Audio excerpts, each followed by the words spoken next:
From advertising to software as a service to data.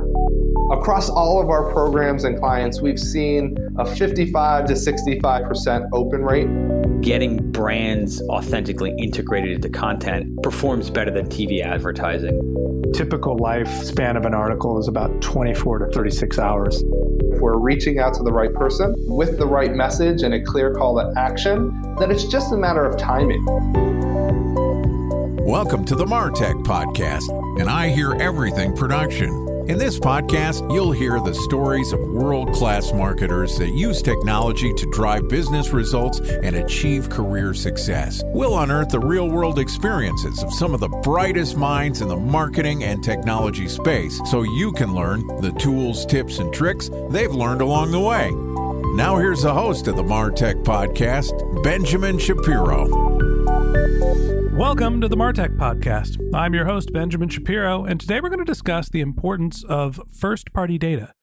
Joining us is Chris Savage, who is the CEO of Wistia, which makes marketing software, video series, and educational content based on the belief that anyone can use video to grow their business and brand.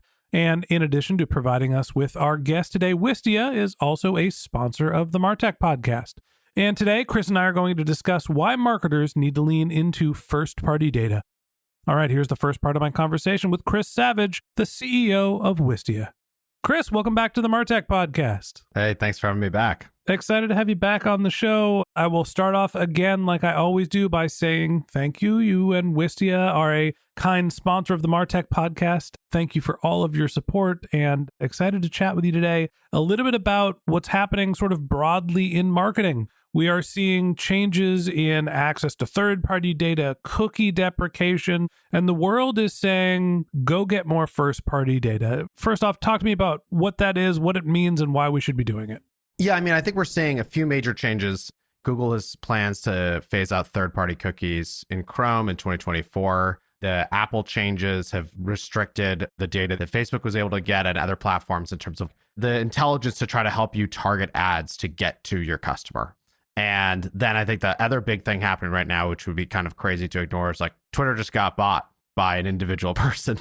So building on these other platforms, while a really important thing to do, building on YouTube, Facebook, Instagram, TikTok, Snapchat, like whatever the best platform is for you, building on these social platforms is really important. But you have to be able to build your own audience, and you have to have a way of getting your own first-party data if you want to be able to have a strategy that can sustain these macro level changes. So I feel like we've seen 10 or 15 years of marketing being basically the same note. It was understand who your customers are, ask them where they consume content, and build your marketing programs to optimize for visibility, awareness, and then demand generation from those platforms. And often with your D2C platforms where we're seeing people rely on social media, Facebook and Google. B2B was a little different. A lot of LinkedIn. We started to see webinars, e-commerce, and now we're kind of seeing a reshuffling of the deck. You're saying, hey, ignore or maybe don't prioritize those channels to start building your own audience. So do I have to go out and build my own Facebook? How am I actually going to build an audience that's replicable? You're going to use the tools and protocols that exist, like email, that right now, today, no one else can just take your email list. Building an active email list of people not people who signed up for your product or service, your content 5 years ago, but people who have recently signed up and engaged is one of the most valuable, simple things you can do. Putting some effort towards driving traffic to your website for any type of business, be it B2B, that's normal, but B2C too, also really important. Finding ways of having that direct connection while also using the platforms. Like, I'm not saying don't use the platforms. You have to use the platforms. That's where everyone's spending their time. Like, you should be on LinkedIn. You should be looking at TikTok. You should be thinking about YouTube. But you need to have a way of connecting directly. And you need some first-party data so you can have a sense, and you can really just formulate, if you want to call it an algorithm, your own algorithm for the value of the audiences on the different platforms that you're building and where you should be spending your time. And that future-proofs you so that if the platforms really do go through a substantial change, which they're all likely to do, you have a base of a connection point with your customers that you can go back to and that you can use to build on the next platform or just communicate with folks directly. Now, there's multiple different types of first-party data, and it's different across mediums. In podcasting, the only real first-party data that we can get access to is IP address. In video, if you're a video producer, I'm not really sure what first-party data looks like. Yeah, if you're driving traffic to your website, you might be able to do demand capture through email, but mobile app IDs, IP addresses, there's all sorts of other retargeting bits and points of data. What are some of the other ways outside of create a lead magnet that captures an email address are there? Yeah, I mean, it's the email address, it's the time spent with these different mediums. One of the things you can do with Wistia is you can have people subscribe to your podcast via email on your site while also publishing the RSS to all the different platforms where most of your subscribers are going to be on the other platforms. They're going to be wherever people natively listen to podcasts, but some people will subscribe via email because they want to have the direct connection. They want extra content. They want more behind the scenes. On my own podcast, we do surveys via email to the listeners every once in a while to understand what they want more of. And I was talking to another podcaster about this, and they're like, wait, you can do that? You can have a direct connection? I'm going to embarrass myself here. Wait, you can do that? Go on. I'm listening. Yeah, it's a very simple thing. But when you do that, then you can attach the listening time or the viewing time if it's a video podcast. You can take that across not just the individual media, but like, give me the view of this person and all the things they've interacted with. That's the type of thing you can do at Wistia. And then we take that and give that to you in a way that you can put that into your marketing automation, and you can create automations around it, or you can retarget based on what people view, all that kind of stuff. The key, though, that we're talking about here is you have to have a way of getting them to your site. The website is still incredibly important. And I look at it as like, we'll stay on my own podcast example. It's a small fraction of the listeners who are going to the site to listen. When we were starting the podcast, it was actually most of the listeners were coming to wistia.com/talking too loud. That's like where they went. And over time, as the audience has been built up, it's maybe 10 or 15% of folks will engage with the podcast on the website. But because they are engaging there, some of them are subscribing via email. We're able to have the direct connection and have a sense of what the whole audience wants. And so that's really helpful, because we've been able to see things like the overall viewing time, benchmarking against not just downloads, but actual plays, those types of things. And then you can go look at what's happening in the rest of the industry via RSS and have a sense of how well it's doing, where we should invest, what we should do next, all that kind of stuff. So help me prioritize here. We've got a couple different aspects of marketing that we've floated around. There's one, creating some sort of authority and awareness on platforms where you don't own the data and the experience. There's getting people to your website. Once you have them to your website, are you trying to sell? Are you trying to capture email? Are you trying to get them to engage in a survey? How do you figure out what the right blend is and what the right prioritization is for your brand? And does it change by industries? B2B different than B2C? I mean, it definitely changes by industries, right? It's kind of correlated usually to the more expensive your product or service is, the more time and research and connection someone has to have before they buy. We live in a world where 10 years ago, people expected if you talk to a sales rep, they would help you do the research. And over time, as there's more content available and expectations have shifted, our customers are expecting to be able to do more of the research themselves and have more of an understanding of what they're potentially signing up for themselves. So that shifts what you need to do. I would say the first things you need to do if someone's hitting your website in B2B is, what are you looking for that you can't find? How can I help you find that content or information? And trying to close that gap of research and close that gap of understanding so that when people are ready to talk to you or they're ready to buy, they actually know what they need to know in that moment. So I think that's really important. And then from an owned content perspective on any platform, you need to pick a platform and a channel where you can actually keep investing and keep growing it. And then you want to look at the amount of time with the brand. And if the content's good, and you have some small sample, qualitative or quantitative, and you have a sense of like the content you're putting out there is really good, then time becomes a really helpful indicator, like leading indicator of brand value. So we look at that a lot, like hours watched, hours consumed. And if we're getting a lot of that with our content, then that's telling us that those people are probably primed for stuff deeper in the funnel. All right. So if time invested with your brand is one of the key metrics that you're looking at to figure out whether somebody is ready to be sold to or not, how do you evaluate that based on the different channels? The time spent reading a blog post is different than the amount of content consumed in a podcast or video. Is a minute the same depending on what the medium is? It's not. It's hard to spend an hour just on a blog post. The way I like to think about it is like someone who doesn't have a deep connection to our brand yet, they're going to spend seconds with us trying to evaluate if they should spend more time with us. someone who is in the market for your product or service. It's going to potentially change their business, change the growth of someone's career, help them solve some problem they wouldn't have been able to solve otherwise. That person will be willing to spend an enormous amount of time with the content.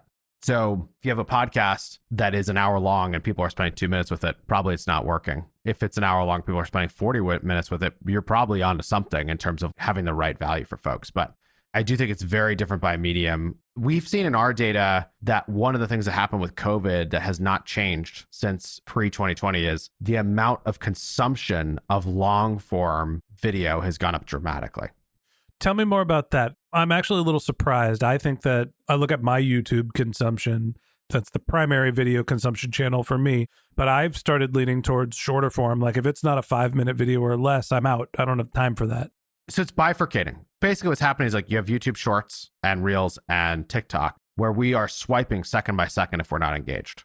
It used to be make your video under a minute and hope that people stick with it. That was the goal. It's like shorter is better. It's turned into like, if you can't have a hook in the first 2 seconds, no one is going to engage or watch this. Now, if you can get in front of a lot of people who are swiping, looking for interesting and entertaining content.